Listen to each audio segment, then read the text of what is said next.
Hello everyone, this is Kausar Usmani. Welcome to my channel learn with Kausar.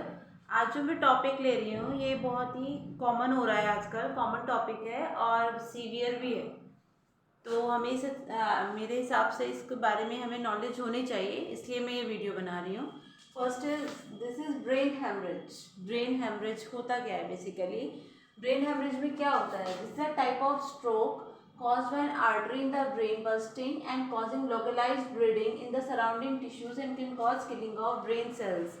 इसमें हम कह सकते हैं कि दिमाग की कोई आर्टरी या नस आपकी अगर हट गई है किसी रीज़न की वजह से, उससे आपका जो ब्लड है या आप कह सकते हो ब्लीडिंग होने लगती है और आपके जो ब्रेन के सराउंडिंग टिश्यूज़ हैं वहाँ तक पहुँच जाती है और आपको स्ट्रोक वाली कंडीशन हो सकती है, इसमें हो जाती है। This is a type of stroke, ये एक तरीके का स्ट्रोक ही है।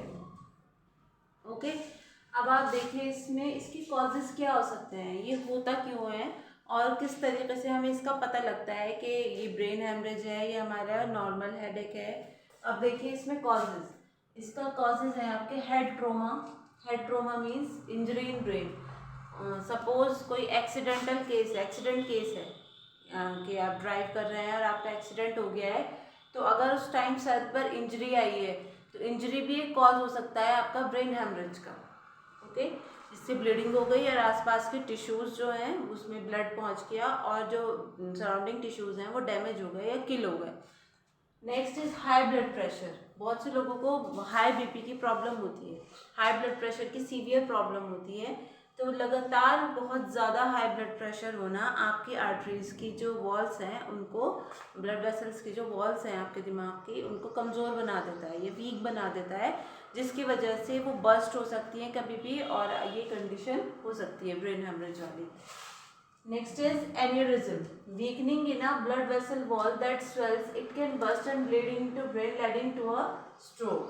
इसमें क्या होता है, आपकी ब्लड वेसल की जो वॉल है वो किसी रीज़न की वजह से स्वेल हो गई, स्वेलिंग आने की वजह से वो बस्ट हो गई और ब्रेन हेमरेज की कंडीशन आ गई या स्ट्रोक की कंडीशन आ गई। ब्लड वेसल की एबनॉर्मेलिटीज़, बहुत से लोगों में ये जेनेटिक भी होता है या आप कह सकते हो कि हिस्ट्री में आपको या आपकी जो पिछली जनरेशन है उसमें रहा है किसी को, तो कई बार चांस हो जाते हैं हमारी कंडीशन होने के। क्यों? क्योंकि आर्टीरियोवेनस मालफॉर्मेशंस, ये बाय बर्थ कंडीशन है जिसमें आपकी आर्टरीज की या दिमाग की जो नसें हैं इसका स्ट्रक्चर इस तरीके से डिज़ाइंड है या वो कुछ वीक है कि ज़्यादा प्रेशर पड़ने से वो फट सकती हैं।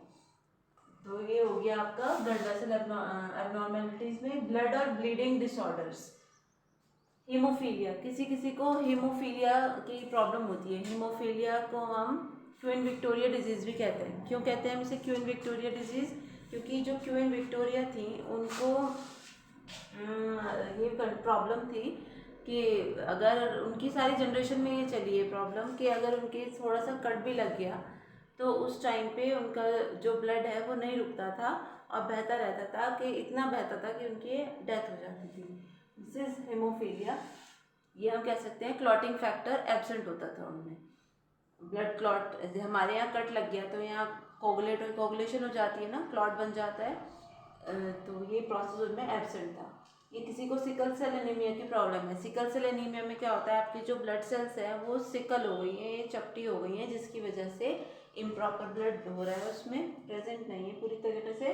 तो ये भी कंट्रीब्यूट करते हैं आपको इस चीज़ में, क्योंकि अगर सिकल सेल एनीमिया की या हीमोफीलिया की प्रॉब्लम है तो ब्लड प्लेटलेट्स का जो नंबर है वो डिक्रीज हो जाएगा और क्लॉटिंग नहीं हो पाएगी, ब्लड थिन हो जाए। जिनका ब्लड थिन रहता है या जिनको हार्ट प्रॉब्लम है वो इस तरीके की दवा ले रहे हैं, मेडिसिन ले रहे हैं, जिससे उनके खून को पतला किया जाता है, तो ब्लड थिनर्स को भी एक रिस्क फैक्टर होता है ब्रेन हेमरेज।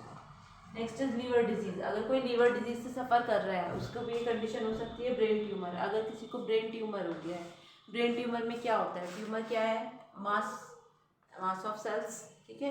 तो अगर किसी को ब्रेन ट्यूमर की प्रॉब्लम है तब भी ब्रेन हेमरेज हो सकता है।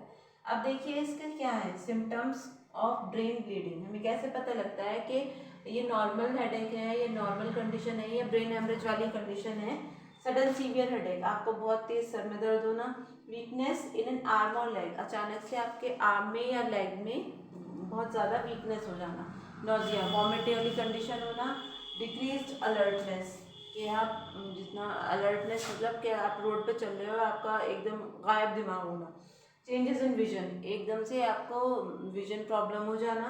नंबनेस, ये हाथों पैरों का एकदम से सुन हो जाना किसी भी बॉडी पार्ट का। डिफ़िकल्टी इन स्पीकिंग, आपको अचानक से बोलने में या आपको समझने में या स्वेलो करने में, रीड करने में, राइट करने में अचानक प्रॉब्लम होने लगी है, तो ये सारे सिम्टम्स हैं ब्रेन हेमरेज के।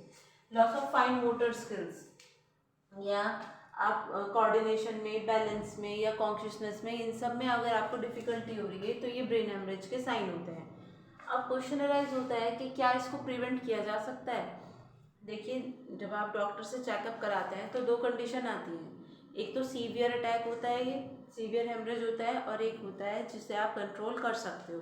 सीवियर में क्या हो जाएगा कि आपका सीवियर में आप देख सकते हैं कि ऐसी कंडीशन है कि जब किसी को ब्रेन हेमरेज हुआ है उस टाइम वो अपना पूरा होश में बिल्कुल नहीं है, वो सीरियस कंडीशन होती है। या अगर किसी का ऐसा केस है, उसे थोड़ा बहुत समझ आ रहा है, वो समझ रहा है आसपास उसके क्या हो रहा है, इस चीज़ को अंडरस्टैंड कर रहा है, तो उस टाइम पे इसका मतलब ये होता है कि वो इतना ख़तरे में नहीं है। तो इसी रीज़न की वजह से कुछ लोग तो टाइम के साथ साथ कवर कर जाते हैं और कुछ नहीं कर पाते हैं। तो इसको हम कैसे मैनेज कर सकते हैं, किस तरीके से कंट्रोल कर सकते हैं। सबसे पहले तो जो ये रीजंस हैं, जो कॉजेज़ हैं, इन पे कंट्रोल करिए। अपना ब्लड प्रेशर को ट्रीट कराइए। आपके सर पे कोई चोट ना लगे, इसलिए आप अगर ड्राइव कर रहे हो, कुछ भी कर रहे हो, तो आप हेलमेट वेयर करो। कार चला रहे हो तो सीट बेल्ट वेयर करो। एन्यूरिज्म, अब ब्लड वेसल्स की एबनॉर्मेलिटीज़, ये तो आपकी जेनेटिक कंडीशन है, तो आपको थोड़ा सा इसमें अपनी स्ट्रेस लेवल पे कंट्रोल रखना पड़ेगा। अब देखिए, लीवर डिजीज़ ना हो, आपको इस पे ध्यान रखना पड़ेगा। और आपको रेगुलर चेकअप होना चाहिए सबका। तो ये है आपका ब्रेन हेमरेज। ये एक हमारा सिलेबस का टॉपिक नहीं है, लेकिन ये एक ऐसा टॉपिक है जो जनरल है, तो जनरल अवेयरनेस के तौर पे हमें इसके बारे में पता होना चाहिए। So if you're liking my video, then do like, share and subscribe my channel Learn with Kausar. Thank you.